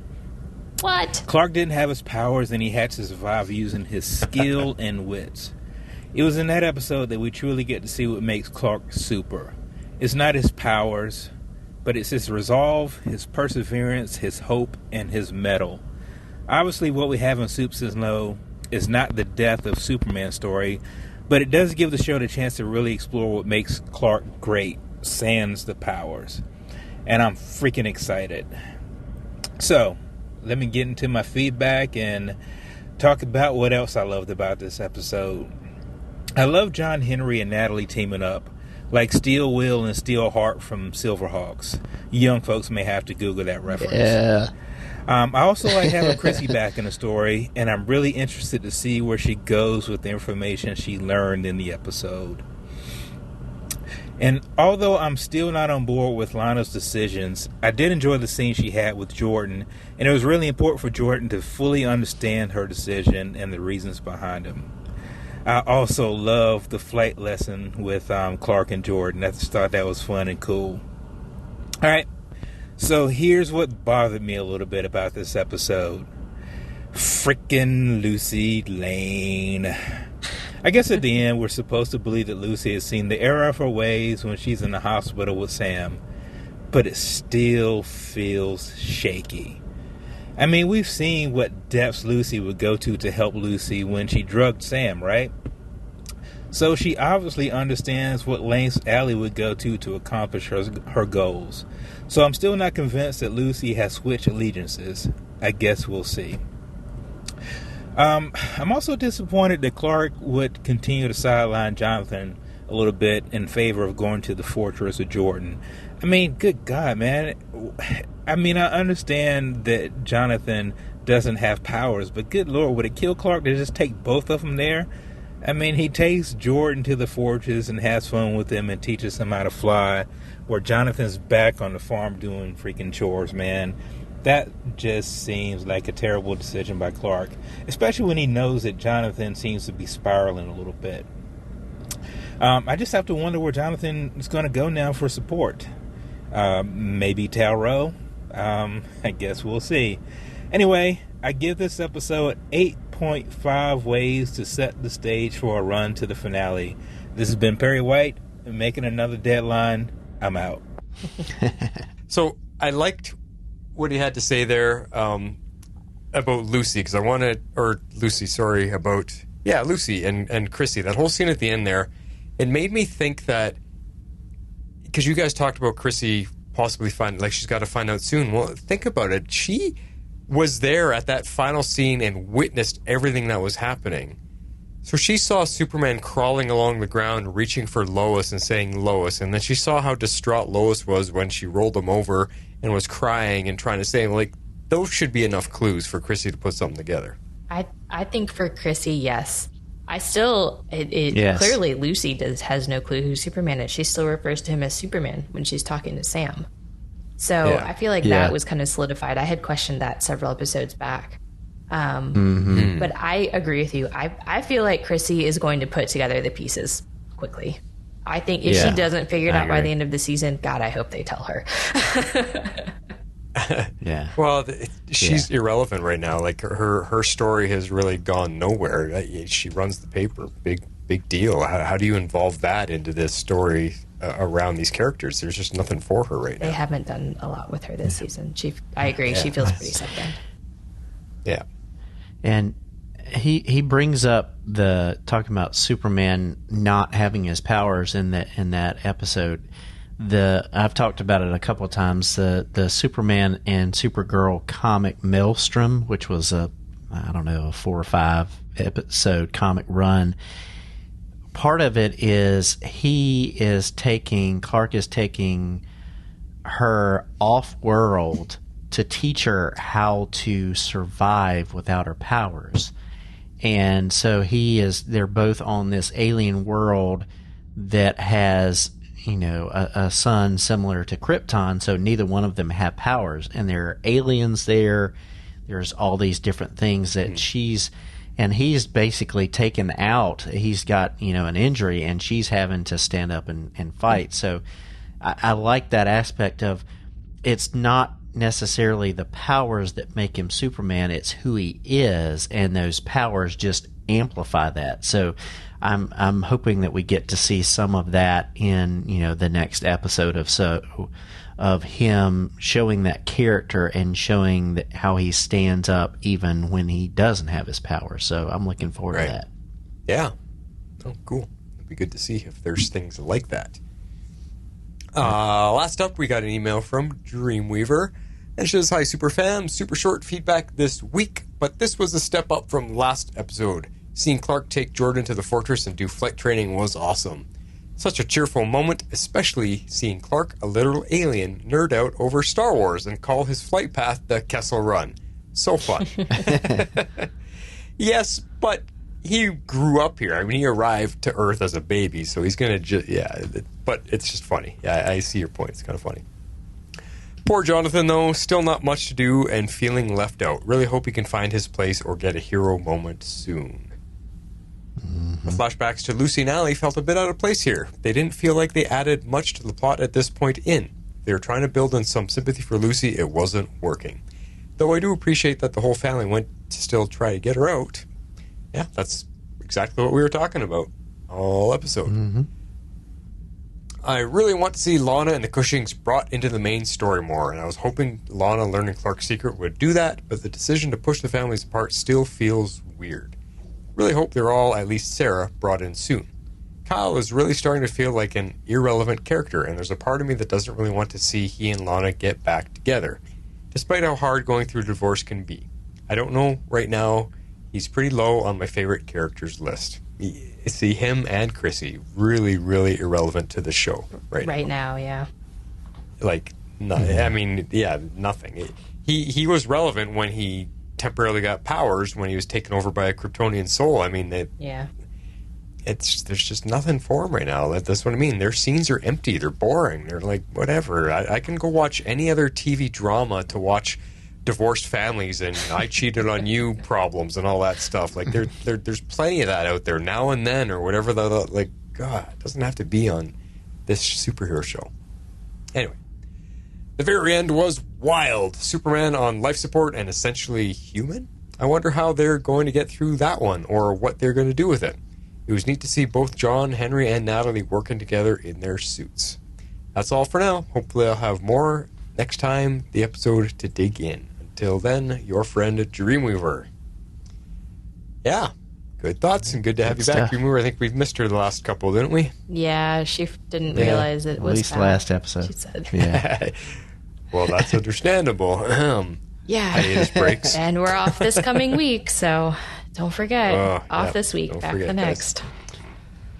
Yep. Yeah, but it gives you an entire week to get in feedback That's on true. Legends. Yes, So, there you go. Yeah. There you go. Feedback for our Legends wrap-up. All right, guys, well, to do that and to talk about Superman, Lois, and Flash, if you guys want to send in your thoughts about Flash, you can do that too.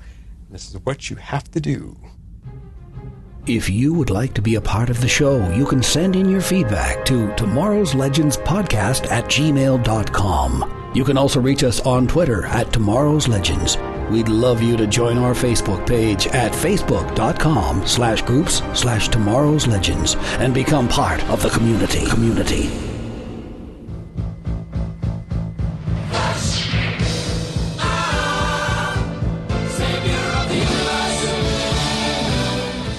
Yes, it is Flash Talk time, or I think we have it in our notes lately, flashbacks. Flashbacks. I don't know, it seems to change the name every week. Yeah, I've made zero progress, so if you all want to talk about it, go for it. All right. Well, I'm only going to talk about episode 16. I have not watched this week's episode yet. So episode 16 is the one where Barry gets old. And I actually like this one quite a bit. It had a super fun beginning. I get the title now. The beginning, the opening 2 minutes of this episode was so much fun. It just reminded me of the good old days of Flash, you know, with him just being a hero in the city, running around making all these random little saves, saving the old lady from being hit by the truck, stopping the robbery at Jitters, just everything, just running around. And then he gets back to Joe's house just in time to jump in on family game night because they're all playing Dungeons and Dragons and it's his turn to roll the dice. And you got Allegra there being the dungeon master and Joe not having a clue of what to do in Dungeons and Dragons. It was such a fun and good start. I was like right away amped up, like, oh my god, this is the funnest episode ever. I liked the villain of the week story here, and Flash getting older. The more he runs, the more he uses his speed, he gets older really fast. I thought that was a really cool concept. It had good consequences. Consequences because we've been complaining about Barry, like, you should be a lot smarter as a hero by now, and once again, he just thinks he can do it all, and he doesn't listen to the people around him, doesn't listen to his team, and there was consequences for that, and he got really old really fast, and I just like that. And I think this episode, there was a special touch to it, guys, because this was directed by Katie Lotz. Yes. And I think just that fact, because she's been in this universe for so long now, I think having her touch on it just added to the fun and enjoyment in Flash. So that's why I like this one. Now, what bugged me, though, is that Joe is getting the quote-unquote I'm retired and bored storyline. When he should be there with the team, and he should be there for Barry, being, the man who raised him, he's not. Instead, we once again get Cecile being shoved in his place in that role of being the supporting parent, and it's starting to drive me crazy, almost as much as Iris is driving me crazy. Cecile is not half as good as Joe ever was as a parental figure for Barry. It's just forced. It's not believable. There's no emotional connection there. She doesn't know Barry. She knows Barry's a 30-year-old man. She didn't grow up with him. She doesn't know anything about him. So therefore, you should not have any basis to console him, to share wisdom with him, to advise him on anything. Like, it's just not believable. Joe should be in that role, and only Joe, because he's the man who raised Barry. So the Cecile stuff is starting to drive me crazy. And Harley, you were right. Your thoughts last week about Iris not being part of the show and part of this team at all. It's been going on for episodes now. This one, she wasn't even there this time. So it's just, there's something definitely up. And I don't know if there's something up on set with the actress or what's going on, or if it's a COVID. I can't believe it's COVID stuff by now. Like, come on.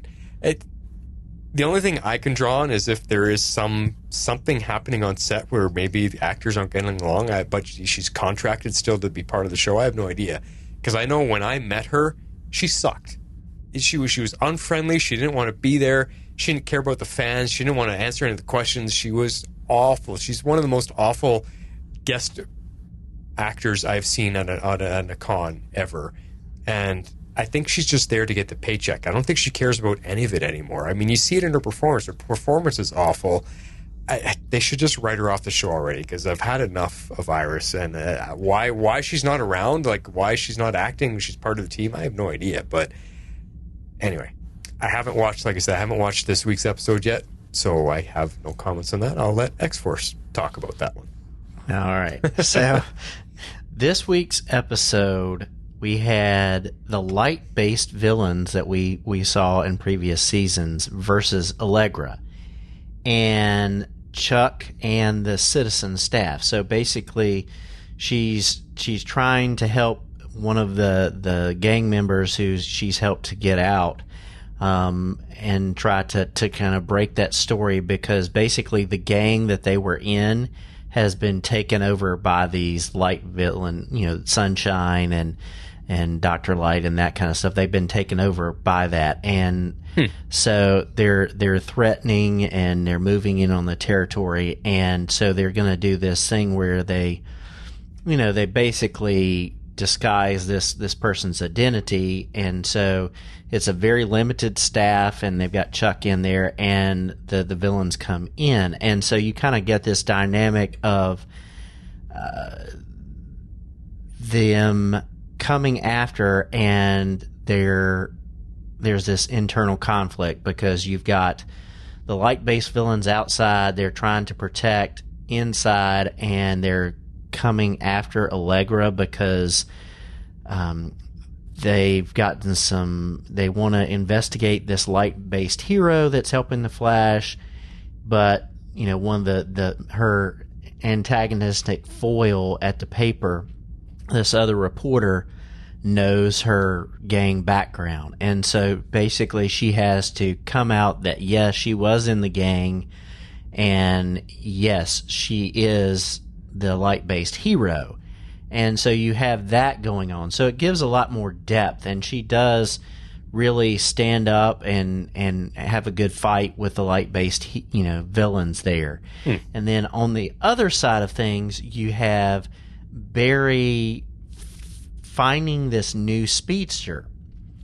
And so the new speedster is Fast Track from the comics, who is a scientist who gets her powers through science. And so Barry is basically tracking her down, and then it sets up her being a mentor to her, because when he's trying to fight her and find her, he goes to talk with Harrison Wells Thawne on Lian Yu. So we get Lian Yu, the Argus prison there. He talks with Harrison, the Harrison version of Thawne, about, bouncing ideas, because he knows it's not him, and he hasn't had any influence, but there's this tie back to why this version of Thawne is so motivated because of how much he hated Barry and things like that. So you get that impact there. Yeah. And then you get the impact of Barry saying, listen, I had this mentor who helped me when I was first starting out. Let me help you. And he finds out that she's got she's the head of a scientific lab, and she's got people helping her. In the trailer, you get one of the people who's helping her is the other version of Thawne. But he doesn't know that he is Thawne. Huh. He doesn't, he is not Reverse Flash. He is not. So, in the same, little bit, we're getting kind of both versions. So it's teeing that up, for the last couple episodes. And I really like this, because I think this was what we should have had more all along. This would have been more interesting. A new hero for Barry to mentor that's like him, and the conflict with the Thawnes. But here we go. We got Iris instead. Yeah, but we get Caitlin leaving the team for now to find herself, aka being written off because to have a baby. She's pregnant. Yeah. But again, no real focus on the Steel Force, no Iris this episode. And that's what made it better. She wasn't there. So yeah, we've got a couple episodes left, and I don't know. I'm just hoping that this Fast Track and the other stuff is going to key up what we're going to see next season. And I don't know. I would be nice not to have Iris next season, but I think we're going to still have her. But anyway. Yeah. Well, in the last two episodes, it's a 2-part finale. It's called Negative Part 1 and Negative Part 2. Oh, so okay. Are they airing together? No. One week apart. So they've got a new episode this week, and then the two. Yeah, the one this week's called The Man in the Yellow Tie. Oh. Yep. That seems like it's a Thawne reference. Yeah, I play off of the Man in the Yellow Suit episode way back when. Yeah. So yeah, 3 episodes to go. We'll see what they do with it, see if it wraps it up. But yeah, who knows? Who knows? Well, that's our Flash talk from us. We got a Flash voicemail from Perry White. Hey fam, it's still Perry White back with my bonus Flash content. I really liked the most recent episode of The Flash entitled Keep It Dark. Anytime Barry gets to spend time with Kavanaugh's Thawne is great Flash TV. And then we get the tease of Matt Lesher's Thawne in the next episode. Is just reverse Flash overload, and I dig it. And while I don't usually crave episodes focused on Allegra, I really like this one. I love the way she stepped up at CCC without Iris, and I love the way that she and Chester handled the hostage situation and figured out a solution. Under normal circumstances, spending time with Allegra, Chester, and the CCC staff would be the last thing I would want to see. But somehow the chemistry, the writing, and sort of the space that these actors and characters got to tell their story worked for me this time. And I loved Allegra unleashing her full powers. I know probably for the longest time I've probably joked because I was never really sure what her powers were. I just sort of consider her sort of a light bright. Yeah, you young folks may have to Google that reference also. But it was just really nice to see her get to use her abilities. And I know it's not the same power set as Captain Marvel, but I love when Allegra gets to show her unique version of going binary. I think the effects look good for television, and it was just really fun and cool to see. Then finally to see the new Speedster, who has a uniquely different velocity, is great to see. I can't wait to see where her relationship with Barry goes, especially after learning she's working with Thawne. This is just so juicy, man, and it really works well for this show. I would give this episode 9 trips to Leanne Yu's max security prison out of 10. This has been Perry White making his bonus Flash feedback deadline one more time. I'm out. Good stuff. Good stuff. And then on extra bonus content, I just want to throw in a couple thoughts about something. Me and my family here just finished watching the 2 seasons of Agent Carter, which is based on Peggy Carter from, the Captain America movies. If you guys have not watched Agent Carter, go find it. It's on Disney Plus right now, so you can definitely go check it out there. But man, I forgot how good that show was. Like, the characters, every single character in that show is fantastic. There's not a single one that I dislike or one that I complain about at all. It's just amazing. The show is so entertaining. It's so much fun. I mean, Patty Spivot beside me, I have not heard her laughing and giggling throughout entire episodes on any other TV show we've ever watched. She just thoroughly enjoyed it. And it's fun. It was fun to watch that with them, but it's so good. I mean, just it's a good period piece because it takes place back in the 50s or whatever it is, and Jarvis is there. You see the whole reason where Tony Stark, made his computer voice Jarvis. It's just it's cool. It's all in there, and it's so much fun. It's such a shame it never got picked up for a 3rd season. So yeah, go check out Agent Carter if you'd like. Need something to watch. Be warned, it ends on a massive cliffhanger. Yeah. Yeah, somewhat of one for sure. Yeah, totally.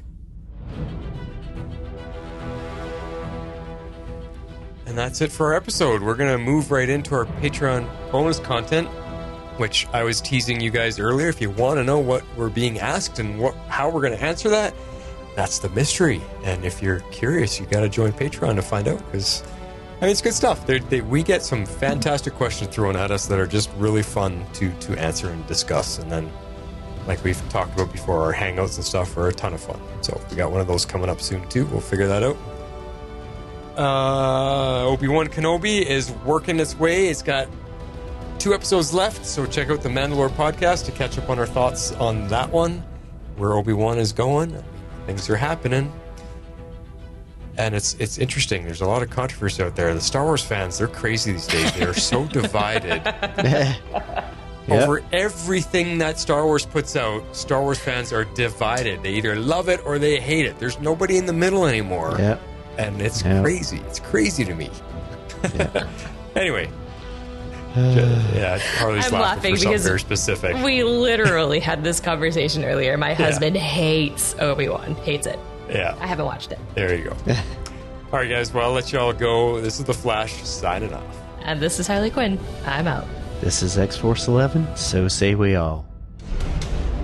Tomorrow's Legends is not affiliated with CBS, Warner Brothers, HBO, or the CW. We're a fan-made podcast for entertainment purposes only and are part of the Cybercast Network. Be sure to check out our partner shows, The Mandalore and Dive into DC, covering your favorite Star Wars and DC Comics properties. Thanks for listening.